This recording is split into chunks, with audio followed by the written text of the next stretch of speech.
Have you ever imagined that we didn't just live on planet Earth, but surrounded it entirely with an invisible belt of machines, circling it ceaselessly day and night? These are satellites, the eyes that watch our planet from above, the hidden assistants that have become the lifeblood of our modern age. From the GPS in your phone, to streaming your favorite channels live from space, to monitoring climate change and tracking the future of the Earth itself. But have you ever wondered, how can thousands of these satellites, which today exceed 20,000, move in the vast yet limited space around Earth without colliding with each other? And what is their fate when their mission ends? Do they turn into space junk, threatening those that come after? Welcome to Lumora. If this is your first time here, don't forget to subscribe to the channel.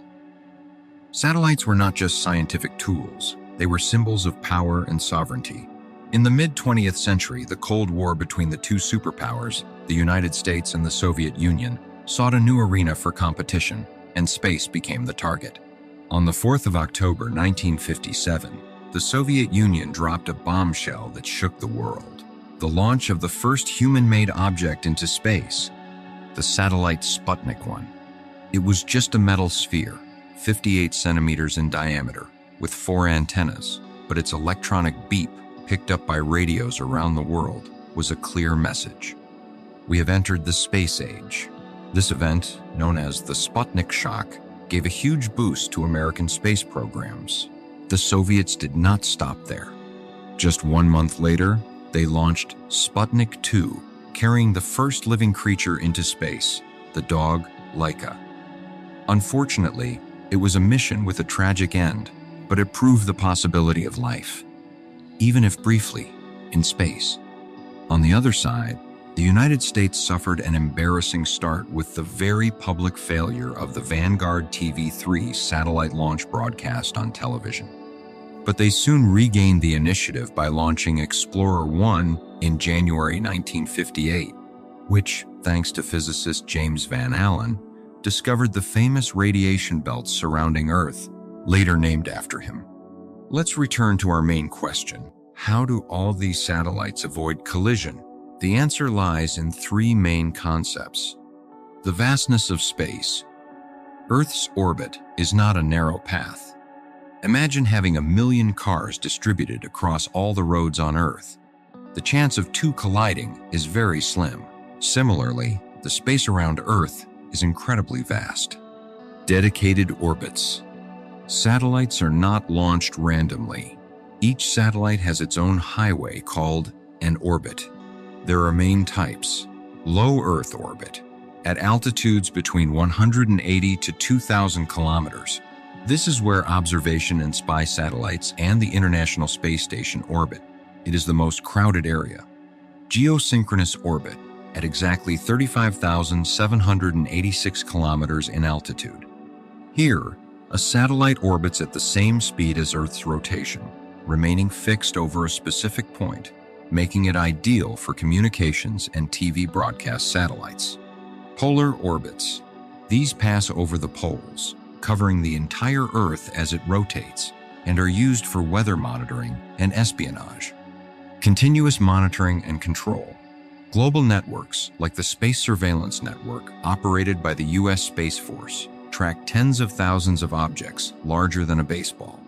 When a potential collision risk is detected, a command is sent to the satellite to fire its small thrusters and adjust its course, even if just by a few meters. Here lies the real dilemma. The problem isn't just active satellites, but dead satellites, discarded launch rockets, and fragments from explosions and tests. All of this is called space debris. Imagine this dangerous scenario, called the Kessler syndrome. The collision of 2 large objects produces thousands of small fragments, each with the energy of a deadly bullet due to its immense speed, about 28,000 kilometers per hour.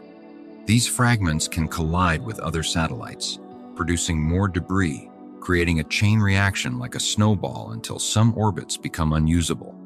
In 2007, China destroyed its own Fengyun 1C satellite in an anti-satellite missile test, creating a cloud of over 3,000 pieces of debris.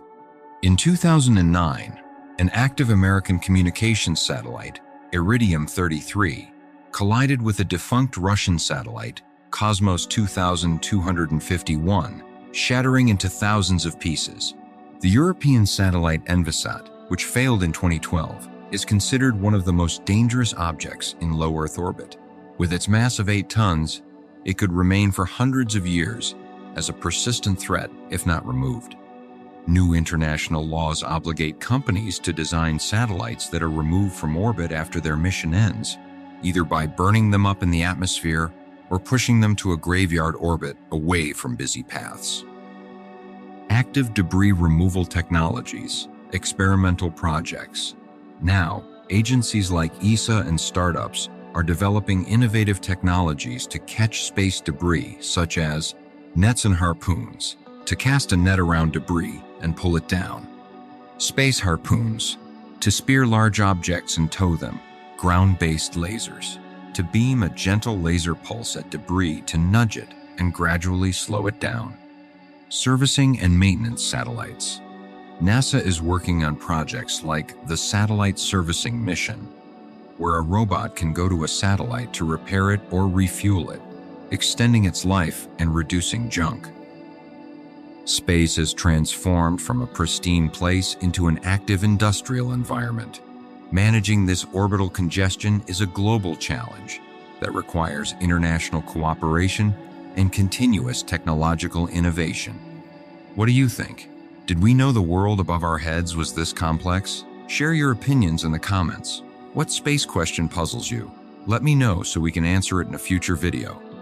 Don't forget, your support is what motivates us to continue. Click the like button if you enjoyed the content, and subscribe to the channel and turn on the notification bell so you don't miss any new video.